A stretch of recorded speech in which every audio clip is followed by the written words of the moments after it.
Quand l'Esprit sera venu, il convaincra le monde de péché. Jean 16, 7, 8. Pour obtenir cette conviction de péché, il ne suffit pas de la demander à Dieu. Il faut encore que le croyant se mette entièrement sous la direction du Saint-Esprit.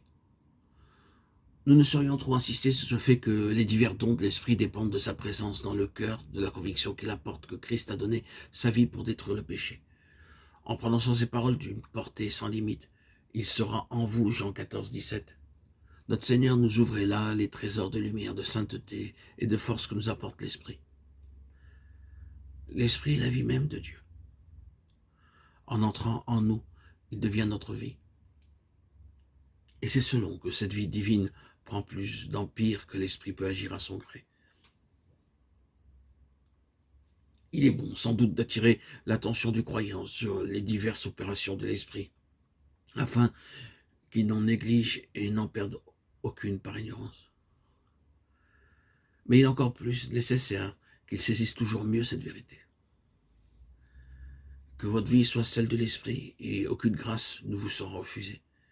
Si vous voulez éprouver la profonde conviction du péché du monde et le sentiment intense de la redoutable puissance du péché qui font de vous l'homme dont Dieu pourra se servir pour convaincre les pécheurs, que toute votre vie, toute votre être se place sous la direction du Saint-Esprit, que votre cœur et votre esprit adorent avec crainte et révérence la présence du Dieu saint en vous.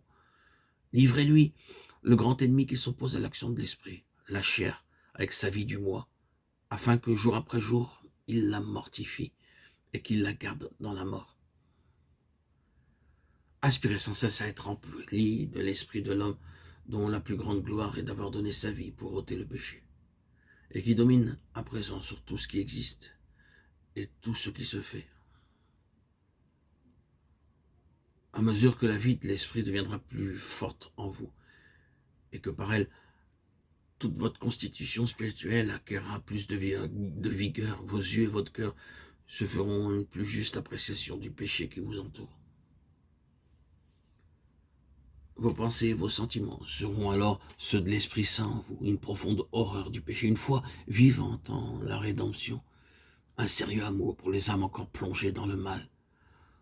Le désir même de mourir, s'il le fallait, pour sauver les pécheurs, feront de vous l'instrument dont l'Esprit pourra se servir pour convaincre le monde de péché. Encore un mot, puisque le but de ce verset est de nous faire trouver le moyen d'être remplis de l'Esprit. Remarquez combien que c'est pour convaincre le monde de péché que l'Esprit vient demeurer en nous. Il nous annonce, je vous l'enverrai, et il convaincra le monde. Jean 14, 17. Offrez-vous donc à lui pour sentir et porter les péchés de ceux qui vous entourent. Prenez à cœur les péchés du monde autant que les vôtres. Ne déshonore-t-il pas Dieu autant que les vôtres? La rédemption n'a-t-elle pas pourvu à les effacer comme les vôtres? Et l'Esprit qui demeure en vous ne cherche-t-il pas à les convaincre de leur culpabilité?